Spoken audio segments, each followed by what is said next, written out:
स्वागत आहे मित्रांनो तुमचं आपल्या या पुढच्या टॉपिकमध्ये, ज्याचं नाव आहे 3D मेनू. मित्रांनो, टॉपिकला सुरुवात करण्या अगोदर तुम्हाला 3D याचा अर्थ सांगू इच्छितो. 3D म्हणजे काय, तर ज्याच्या आपण लेफ्ट, राईट आणि समोरील अशा दोन्ही तिन्ही बाजू बघू शकतो, त्याला 3D म्हणतात. आणि तो 3D व्ह्यू आपण कोणत्याही गोष्टीचा बघू शकतो, म्हणजे ती इमेज असू शकते किंवा एखादं ग्राफिक्स किंवा एखादी टेक्स्ट असू शकते. तर या ठिकाणी आपण 3D या मेनूला सुरुवात करूया. बघूया याच्यामध्ये काय काय असतं ते. तर सर्वप्रथम मी याच्यावर क्लिक केल्यानंतर तुम्हाला पहिलं नाव दिसेल, new 3D layer from file. म्हणजे आपण ज्याप्रमाणे एखादी फाईल ओपन करतो, एखादा 3D फोटो ओपन करतो, आपण एखादी काम करण्यासाठी एखादी फाईल ओपन करत असतो, त्याचप्रमाणे एखादी तुमची जर का 3Dची फाईल असेल तर ती ओपन करण्यासाठी हा पहिला ऑप्शन आहे. आपल्याकडे कोणत्याही प्रकारची 3D फाईल नाही आहे, त्यामुळे आपल्याला इथून कोणतीही फाईल ओपन करायला ऑप्शन नाही. या ठिकाणी आपण हा एक फोटो ओपन केलेला आहे. यानंतर आपण डायरेक्टली खाली येऊया. या ठिकाणी तुम्ही बघू शकता, new 3D executive form selected layer. याच्यावर मी क्लिक केल्यानंतर तुम्ही बघू शकता की आपली जी लेअर आहे ही 3D मध्ये कन्वर्ट झालेली आहे. तर जेव्हा आपण 3D वर क्लिक करतो, या ठिकाणी आपल्याला 5 टूल दिसून येतात, जे आपण मागच्या भागात सुद्धा शिकलो होतो. तर या टूलच्या माध्यमातून आपण आपली लेअर सरकवू शकतो, बघू शकतो आणि 3Dच्या माध्यमातून ती कशी दिसत आहे हे आपण या ठिकाणी अनुभवत आहे. तर या टूलच्या माध्यमातून आपण तिला वेगवेगळ्या पद्धतीने रोटेट सुद्धा करू शकतो, बघू शकतो. पुन्हा 3D पद्धतीने टर्न करण्यासाठी आपल्याला पहिला नंबरचा मेनू, रोटेट करण्यासाठी दुसरा नंबरचा मेनू, तिसऱ्या नंबरचा मेनू हा आपल्याला ती मूव्हिंग करण्यासाठी आहे, ज्याला आपण मूव्ह टूल सुद्धा म्हणू शकतो. जसा सिलेक्शन टूल आपल्या टूल बारमध्ये आहे तसाच तो काम करत असतो. यानंतर झूम टूल आहे, जो आपल्याला ही इमेज मागे आणि पुढे सरकवण्यासाठी मदत करत असतो. तर या माध्यमातून पुन्हा पुढचा टूल हा सुद्धा झूमचंच काम करत असतो. आपली ती जी इमेज आहे, 3D इमेज आहे, तिला मागे पुढे किंवा झूम इन आणि झूम आउट करण्याचे काम या ठिकाणी होत असतं. मित्रांनो, यानंतर आपण 3D मध्ये बघणार आहोत न्यू मास किंवा न्यू मेस फॉर्म लेअर. यामध्ये पोस्टकार्ड आहे आणि वेगवेगळे ऑप्शन आपल्याला तिथे दिसून येतात. तर ती काय आहे हे आपण बघूया. तर त्याआधी एक ऑप्शन या ठिकाणी ओपन झालेलं आहे. ते ऑप्शन काय आहे मी तुम्हाला सांगू इच्छितो. Export 3D layer.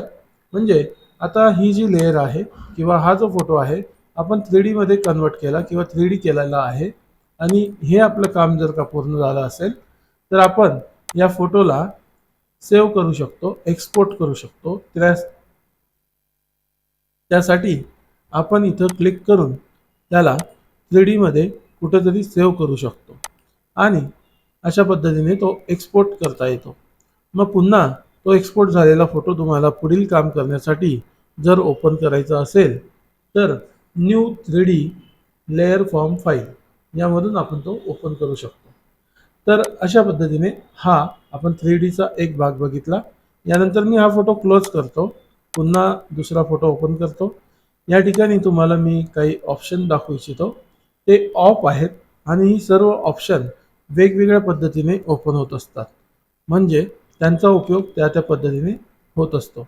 या ठिकाणी तुम्ही बघू शकता गेट मोर कंटेंट. तुम्हाला मागच्या वेळेस मी सांगितलं, जर तुम्ही लीगल सॉफ्टवेअर वापरत असाल तर तुम्ही डायरेक्टली ऑनलाईन जाऊन ॲडोबच्या साईटवरून काही कंटेंट वापरू शकतात. त्यासाठी हे ऑप्शन दिलेलं आहे. यावर तुम्ही क्लिक केलं तर तुम्ही डायरेक्टली वेबसाईटवर जातात आणि त्या ठिकाणी तुम्हाला काही कंटेंट काही डाउनलोड करायचे असेल तर तुम्ही करू शकतात. यानंतर 3D मध्ये आपण या ठिकाणी आलो, जिथे न्यू मेस फॉर्म लेअर आहे तिथे पोस्टकार्ड असं नाव दिसत आहे. यावर क्लिक केल्यावर सुद्धा आपली जी काही इमेज आहे ती 3D मध्ये कन्वर्ट होऊन जाते.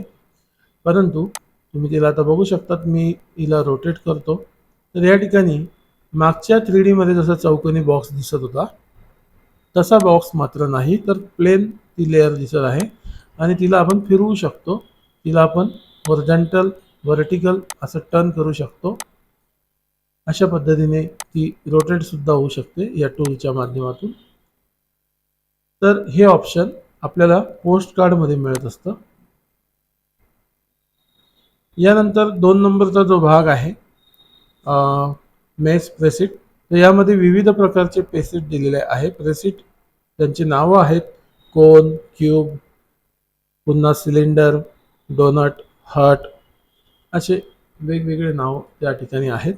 ही सर्व नावं तुम्हाला क्लिक करून बघायची आहे. मी या ठिकाणी हा फोटो डिलीट करतो, बंद करतो, पुन्हा दुसरा फोटो ओपन केला. या ठिकाणी मित्रांनो, जर मी प्रत्येक गोष्ट तुम्हाला करून दाखवली तर त्याच्यामध्ये वेळ जाईल. मी थोडक्यात तुम्हाला काही गोष्टी करून दाखवणार आहे. या ठिकाणी कोन शब्द आहे. कोनवर जर मी क्लिक केलं तर आपली ही इमेज कोनच्या आकारामध्ये 3D मध्ये कन्वर्ट होते. जर आपण हिला रोटेट करून बघितलं तर आपल्याला ती वेगवेगळ्या बाजूने कोनसारखी दिसायला लागते. याला आपण या मार्गाने सुद्धा टर्न करू शकतो. हा तुमचा कोन आपल्या फोटोमध्ये जेवढा भाग असेल तेवढा भाग आपल्याला दाखवायचा प्रयत्न करतो. अशा पद्धतीने या ठिकाणी मी अंडू करतो. पुन्हा या ठिकाणी अंडू मला खूप वेळा करावा लागेल. जेवढे मी बदल केलेले असतील तेवढा बदल त्या ठिकाणी अंडू करावा लागतो मला. यानंतर इथे जाऊन पुन्हा आपण मेस प्रेसिटवर जाऊन क्यूब, व्याप, क्यूब, सिलेंडर असे अनेक नावं आहे. आता मी सिलेंडरवर क्लिक करतो. सिलेंडर म्हणजे काय, तर गोलाकार. तर आपली इमेज ही गोलाकारमध्ये कन्वर्ट होऊन जाते. तुम्ही बघू शकता एक सिलेंडरचा आकार या ठिकाणी तयार झालेला आहे. तर अशा पद्धतीने आपण आपली इमेज या सिलेंडरच्या आकारामध्ये कन्वर्ट केलेली आहे. हे 3D प्रकार आहेत. तर हे प्रकार तुम्हाला करून बघायचे आहेत. तुम्ही ज्यावर पण आता ह्या ठिकाणी हेट आहे, हेट म्हणजे टोपी, तर टोपीचा आकार तुमच्या त्या इमेजचा होऊन जाणार. टोपीच्या आकारामध्ये तुमची ती इमेज सेट होणार. अशा पद्धतीने तुम्ही जे काही 3D करण्याचा प्रयत्न कराल. मित्रांनो, या सर्व गोष्टी तुम्हाला करून बघण्याच्या आहेत आणि त्यामुळेच तुम्हाला त्या कशा आहेत याचा खरा अंदाजा येईल. कारण प्रत्येक गोष्ट खूप चांगल्यात वेळ घालवणे असं आहे. या ठिकाणी प्रत्येक गोष्ट तुम्ही जेवढी प्रॅक्टिस कराल, स्वतः करून बघाल, तेवढी तुमच्या लक्षात राहील. या ठिकाणी अनेक गोष्टी आहेत. जसे आता मी तुम्हाला ही लेअर मी बंद करतो. पुन्हा एक लेअर मी ओपन केली. या ठिकाणी मी एक नाव टाईप करतो. समजा मी हे नाव टाईप केलं आणि या ठिकाणी तुम्ही 3D मध्ये बघू शकतात हे ऑप्शन बंद आहे. New 3D from selected path. तर आपण मागे शिकलो होतो, ज्यावेळेस आपण टाईपमध्ये होतो त्यावेळी आपण सिलेक्ट पाथ किंवा कन्वर्ट, क्रिएट पाथ वगैरे या गोष्टी शिकलो होतो. तर तीच गोष्ट आपल्याला आता इथं करायची आहे. या ठिकाणी मी पाथवर क्लिक केलं आहे. तर तुम्ही बघू शकतात या ठिकाणी क्रिएट पाथ मी पुन्हा अंडू करतो म्हणजे तुमच्या लक्षात येईल. या ठिकाणी मी लेअर सिलेक्ट केलेली आहे आणि टाईपमध्ये जाऊन तिला क्रिएट पार्टवर क्लिक केले.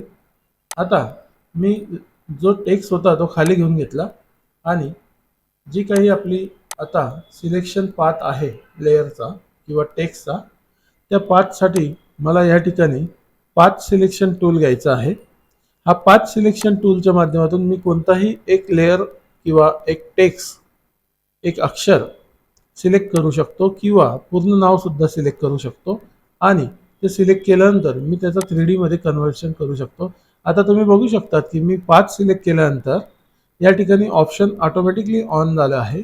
आता मी जर यावर क्लिक केलं तर ते अक्षर 3D मध्ये तुम्हाला दिसायला लागेल.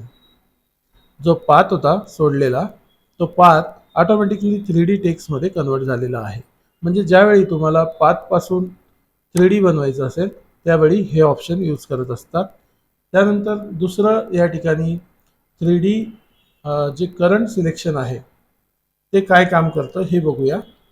तर आपल्या इमेजमधली एखादी गोष्ट जर तुम्ही सिलेक्ट केलेली असेल तर तुम्ही तिला फक्त 3D करू शकता. त्यासाठीचं ते ऑप्शन आहे. आता तुम्ही बघू शकता हे ऑप्शन बंद आहे, परंतु मी सिलेक्शन टूल घेतला. एक कोणती तरी गोष्ट आपण सिलेक्ट करूया. तर या ठिकाणी मी हा चेहरा सिलेक्ट करतो आणि आता तुम्ही बघू शकता की या ठिकाणी ऑटोमॅटिकली हा मेनू शो व्हायला लागलेला आहे, कारण जी गोष्ट आपण सिलेक्ट करू त्यासाठीचा तो मेनू आहे. मी यावर क्लिक केले असता बाकीचा भाग कट होऊन जातो आणि जेवढा मी सिलेक्ट केलेला होता तेवढा भाग 3D मध्ये कन्वर्ट होऊन जातो. तर यासाठीचं हे ऑप्शन आहे. अशी वेगवेगळी ऑप्शन आपल्याला 3D मध्ये दिसून येतात. मित्रांनो, 3Dच्या या भागात इतकेच. भेटूया पुढच्या टॉपिकमध्ये.